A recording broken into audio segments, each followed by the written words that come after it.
Les secrets les plus effrayants du triangle des Bermudes. Le triangle des Bermudes, aussi appelé le triangle du diable, est une région maritime très connue qui se trouve au nord de l'océan Atlantique, entre la Floride, Porto Rico et l'île des Bermudes. Si tu traces une ligne parfaitement droite pour connecter ces trois points, tu obtiens un immense triangle. En réalité, on estime sa superficie à quelque 1 300 000 mètres carrés. Il n'y a que peu de gens qui n'ont jamais entendu parler de ce mystérieux endroit et de tous les secrets enfouis dans ses profondeurs. C'est à la fois terrifiant et hypnotisant rien que d'écouter ces chiffres. 300 bateaux ont disparu sans laisser de traces. 75 avions ont tout bonnement disparu dans les airs ou alors ont été aspirés dans les mers. Et plus de 1000 victimes qui ne sont jamais revenues auprès de leur famille. Au fil du temps, nous écoutons de nouvelles théories qui tentent d'expliquer le phénomène du triangle des Bermudes, mais nous n'en sommes toujours pas certains. Certains disent que cette région est maudite, d'autres qu'il s'agit d'un phénomène paranormal, tandis que certaines explications laissent apparaître la théorie des aliens. Quoi qu'il en soit, même les scientifiques eux-mêmes ne comprennent pas la cause de toutes ces tragédies qui planent autour du triangle du diable.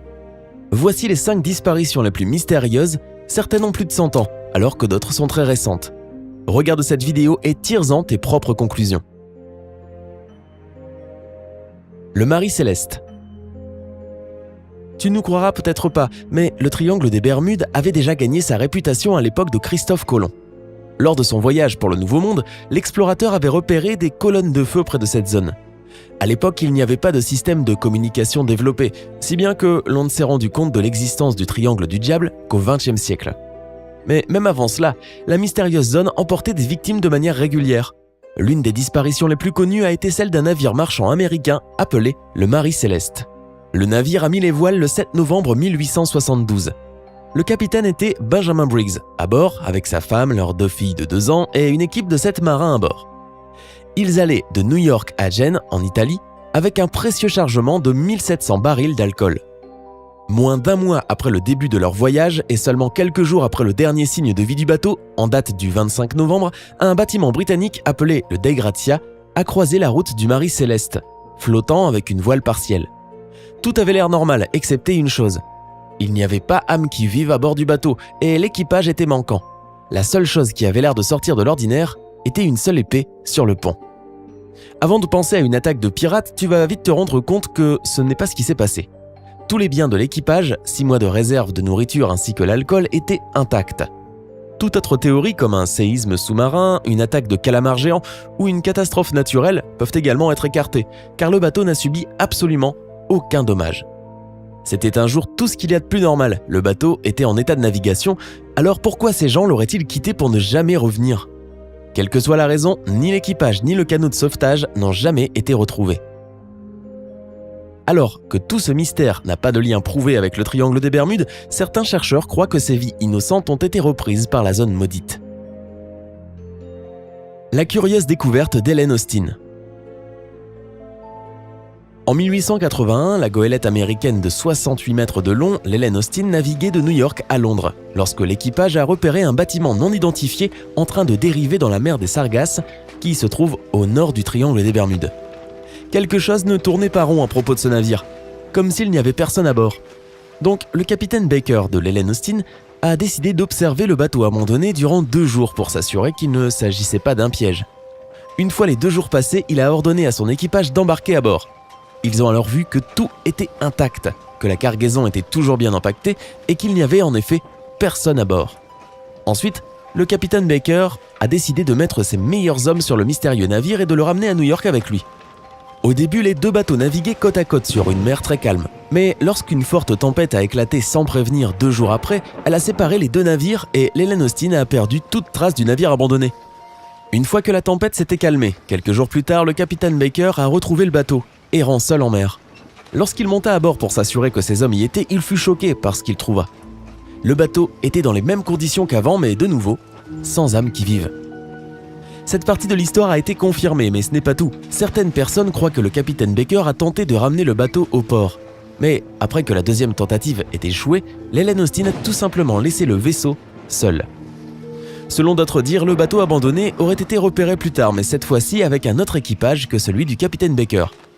Personne ne sait ce qu'il s'est réellement passé, sauf le triangle des Bermudes lui-même. l'USS Cyclops. Dans toute l'histoire de la marine américaine, il n'y a pas eu d'accident plus mortel que la tragédie qui a frappé un gros navire transportant du carburant appelé l'USS Cyclops en mars 1918. Le bateau devait livrer 10 800 tonnes de minerais de manganèse du Brésil vers Baltimore, ce qui veut dire qu'il n'avait pas d'autre choix que de passer en plein milieu de la zone en question.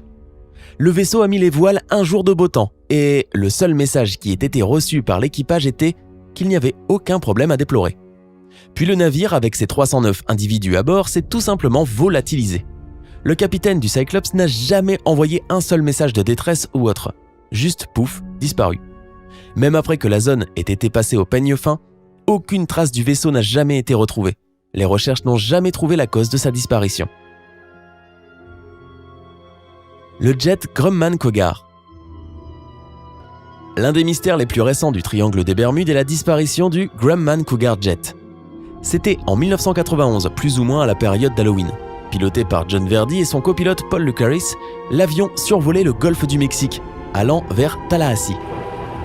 Le temps n'était pas idéal, un peu couvert avec des tempêtes assez violentes. Afin de passer au-dessus des nuages turbulents, Verdi demanda au centre de vol la permission de monter en altitude. Après lui avoir été accordé, le pilote a commencé à suivre son objectif. Au même moment où l'avion montait dans les airs, revoyait les rayons du soleil et laissait la tempête derrière lui, il a totalement disparu du radar. Les contrôleurs n'en croyaient pas leurs yeux. À l'endroit où ils venaient de voir l'avion littéralement quelques moments auparavant, il n'y avait plus rien. Ils ont essayé d'appeler les pilotes, mais personne ne leur a jamais répondu. Et pourtant, il n'y a eu aucun signal de détresse, ni de Maydays ou autre, avant leur disparition. L'avion n'était pas en train de piquer vers l'océan. En fait, c'est tout le contraire, il gagnait en altitude. On dirait qu'il s'était juste volatilisé au moment où il prenait de la hauteur. Et aucune trace n'en a jamais été retrouvée. Le MU-2B. Et maintenant, le mystère le plus récent. Le 15 mai 2017, un avion bimoteur a décollé pour amener le directeur du groupe Skylight et son PDG, Jennifer Blumin, avec ses 2 enfants de 3 et 4 ans à Titusville, en Floride. Piloté par Nathan Ulrich, l'avion a quitté Porto Rico à 11h30. La météo était bonne, le vol se passait très bien et rien ne laissait entrevoir la tragédie. Mais alors que l'avion avait atteint une altitude de 7300 mètres, celui-ci a juste disparu du radar.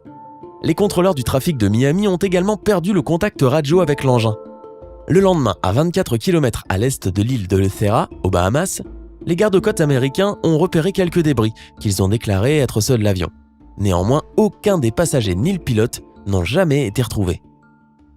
Et il y a eu beaucoup plus de disparitions que cela au fil des années. En 1941, l'USS Proteus et l'USS Nereus ont disparu sur la même route que leur petite sœur, l'USS Cyclops, qui avait emprunté ce trajet quelques années auparavant. En 1945, Flight 19 a disparu dans la région du Triangle des Bermudes et l'un des avions de secours envoyés pour l'occasion n'est plus jamais revenu. Il y a encore tellement d'histoires comme celle-ci et aucune n'a d'explication concrète. Celles que nous avons exposées aujourd'hui sont seulement des exemples de toutes les vies innocentes prises par le Triangle du Diable. Quelle version crois-tu ? Dis-nous dans les commentaires ci-dessous.